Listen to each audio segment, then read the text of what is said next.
fresh cracked pepper. I love it, man. You just got that? No, I Or mean, you just take it?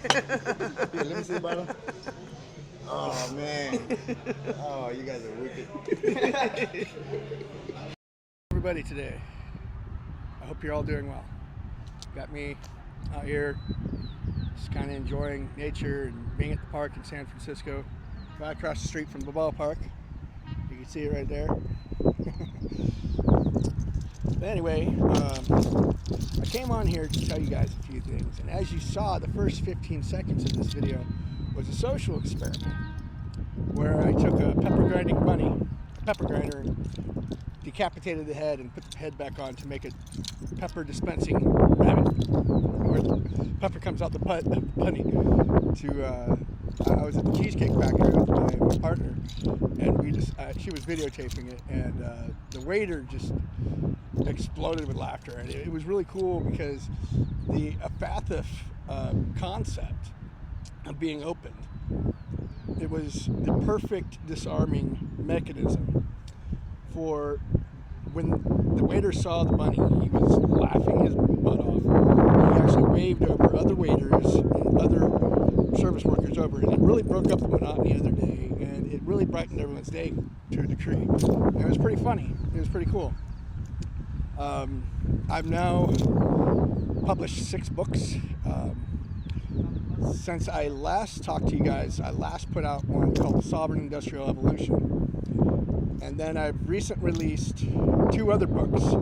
Being Human, which is the same story kind of, but told through the eyes of the AI from The Sovereign Industrial Evolution, where it really captures like the microcosm and the macrocosm. If you read both those books together, you'll see what I'm talking about.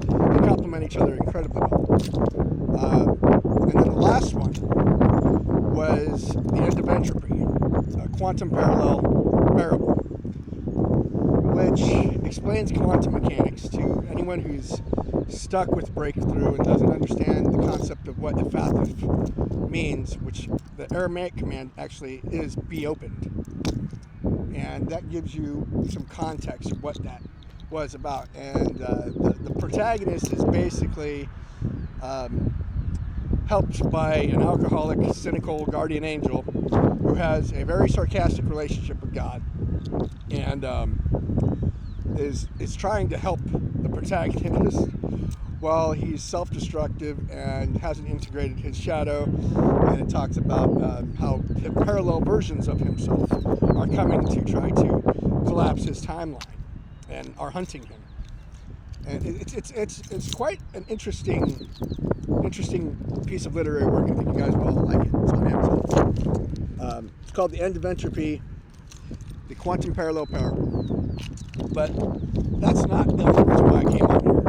I wanted to introduce to you guys, and that's the reason why I showed the scene of me in the restaurant talking to the waiter, laughing and joking.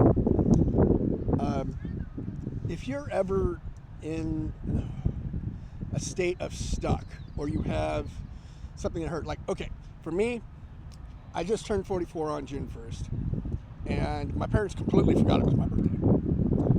Now, that's shit happens, right? I understand that.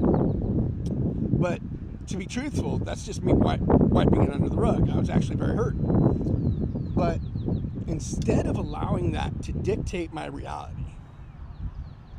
I decided to remove the splinter by acknowledging it, seeing it for what it was worth, and then I joked about it. And when you can turn something that's hurtful into a joke for yourself and be able to laugh at yourself and laugh at the absurdity of it. See, I wasn't laughing at the fact that they forgot my birthday. I know my worth. I know my worth is beyond measure. But in their perception, my worth was not as important to keep up with it. And that's okay. You know, people have different priorities. But the concept of when you can take something that is that hurtful and make a joke out of it, guys, really dig deep and understand the world's not going to, always be on your side. And it goes along with the lines of being opened. And that's why I made that pepper grinding bunny, because apparently when my dad realized his oversight 2 days later, he called me and was very apologetic. And I just kind of was like, I don't worry about it, Pop. And it wasn't because I didn't want to hear him. I was just trying to avoid the entire thing to something that wasn't going to change anything. So instead, I made a pepper grinding bunny for the 23rd when I'm going to go out there, and I'm going to reset the game, reset the rules of the board, if you will. And in a humorous, productive way, a non-confrontational way.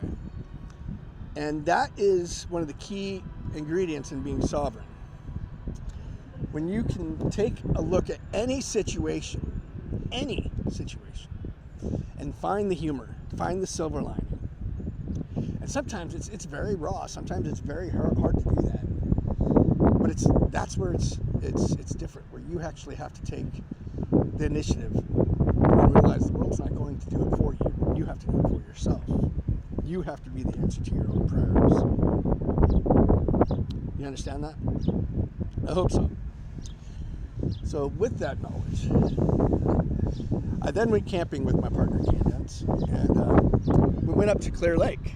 And I was in the process of writing the last book while we were doing that. And I decided I'm going to take a step back. I put the writing down for a while, and I just enjoyed my time out there with her. And I had brought my cats and everything, and it was a lovely time. Now, there was one incident, and this was a windstorm. And I mean, like, it was the type of windstorm where you think you're in the Wizard of Oz. I have a 10 by 14 tent. That is a massive tent. And the wind actually picked up half the tent because we didn't have it stake to the ground. And we almost flew away. It was that bad.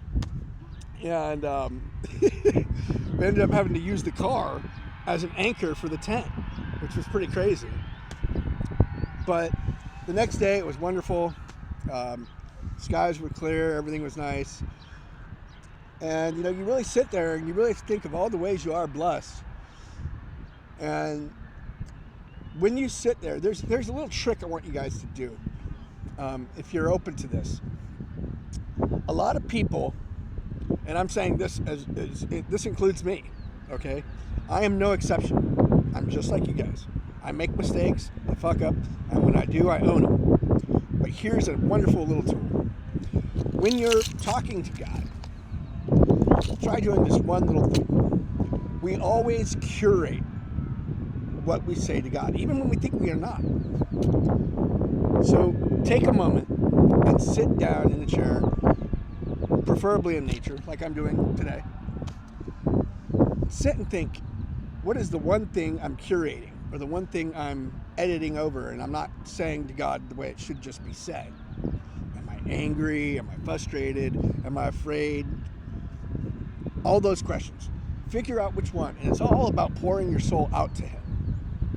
This is the one thing God loves. And the more you do this, once you say the sentence, whatever it is, for me, I was confused and frustrated, and I didn't know where to go from there. And I said that out loud. And I sat there for 10 seconds and just sat in that space. And you will feel better eventually. You might not feel better the first time you say it. You might not feel better the second time you say it. But by the 10th time, by the 50th time, you will have poured out so much of yourself that it really doesn't faze you anymore. And you stop curating yourself. It's a way of rewiring your brain, so to speak. And it's how you speak directly from the soul, instead of letting your brain, say, oh, well, that's not polite, I shouldn't say that. It comes out naturally. See what I'm saying? So that was a very interesting thing. And as always, I got an update. As I said, I think I may have found the solution to make the alpha marker power. What ended up happening with that thing was, see, the alpha marker is powered by something called piezoelectric charge. And it takes pressure against the quartz and the Herkimer diamonds inside the coil stack to create that piezoelectric charge. But the spring has to decompress and do it again. And I didn't have anything that could do that. And that's why it remained a static object as far as the power goes. It still provides gnosis, it still provides the healing attributes and manifestation aids, but as far as power going, that's why it didn't produce. And I think, now this is just a possibility, and I'm thinking I may have solved that solution, and I'll get back to you on that later on. I purchased some SMA wire, which is like an electrical tendon in robotics, that when a current is added, it will contract and release. And that should give me the charge I'm looking for to make it self-powering. But if not, hey, you know, it was worth a try. But as far as gnosis and the healing attributes and the manifestation aids, Alpha Marker stands. Still is quite a brilliant piece of engineering, I think. Short of that, going to Clear Lake. I don't know if you guys remember my last camping trip video where I said we had come home from Mount Diablo and our brakes went out. We have not repaired our brakes since. And Clear Lake was vastly more treacherous getting to Clear Lake and back. And we still haven't fixed the brakes. I know that sounds horrible, and I do need to get on it. I know that that's a road hazard. However, the miracle stands. I don't see it. But when her foot was on the floor in Mount Diablo, and this is over a month ago, when we first found out the brakes were gone, the next day the brakes went fine, and it's been working fine. Now, yeah, do we hear the rotor screeching? Yeah. But it doesn't mean brakes aren't failing. And I believe that is the difference between having faith in God, that He's going to keep you safe. Now, if you keep pressing that threshold, yeah, God's going to be, all right, well, you're just an idiot. That's something I'm going to have to get fixed.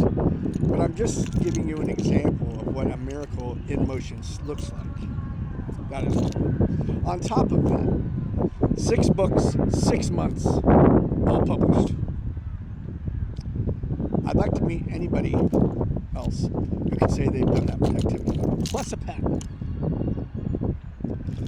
When gnosis is given, the abundance is astronomical. It's just overwhelming, and it comes in. And you just have to be open and willing and have enough courage to accept it and just roll with it. And when you do that, your world opens. It opens so vastly. You stop seeing things as problems and start seeing them as opportunities, as solutions. And that's all I really have to say today. I mean, you know, there's so much you can learn from having patience with yourself, having patience with life, and understand not every little thing that goes wrong is God's doing. You know, people misconstrue that oftentimes, that, you know, I feel like I'm being punished for something. It's not God punishing you.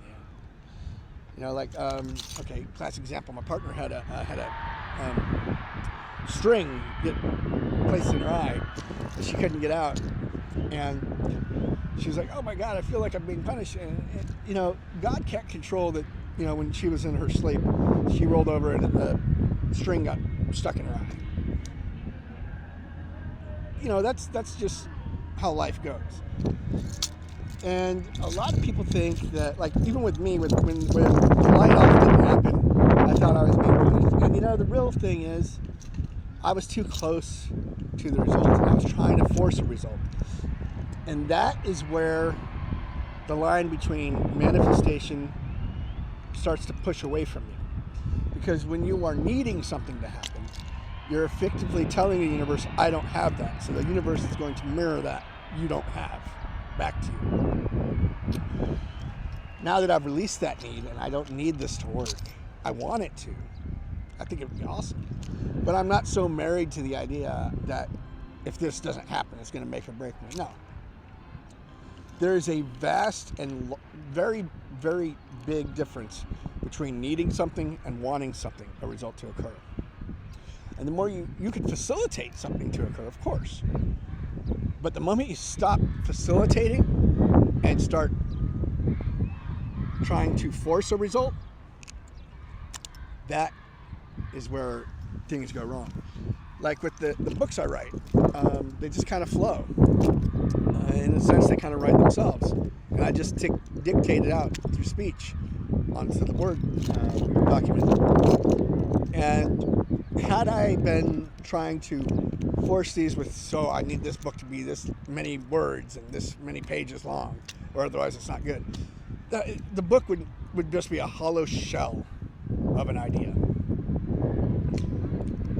The way I write them, they're told by someone who's just trying to capture a story and trying to convey an idea. And the book is neither, so many words. It doesn't have a set word type. It doesn't have a set page number. It has exactly the pages and words required, no less, no more, for that story to be complete. And by not forcing that, sometimes you walk away with a masterpiece, something that's 454 pages long, and sometimes you walk away with something that's only 158 pages long. It doesn't matter. What matters is the story heartfelt? Is it authentic? Is it real? That is one of the biggest things that I can't stress to any of you. I have to stress that to the biggest point. Be authentic, even to the point of your creativity. Do not try to force anything. The moment you try to force something to be longer than it needs to be, you're throwing a synthetic shell of your idea over the genuine idea, and you're getting lost in the translation, and therefore it's not going to work out as well as it should. And sometimes when we look at things from that perspective, it takes a lot. And sometimes it takes God to pull you back and say, "Whoa, buddy, let's slow you down there for a minute," because a lot of us get so close to things that it's hard for us to take a step back and see things for what they are. And when we can do that with the detachment of not needing a result to happen, that's where the magic happens, man. So anyway, this is just me giving you guys an interesting philosophy of my outlook today. I hope you all are well. And try to be good. And if you can't be good at it.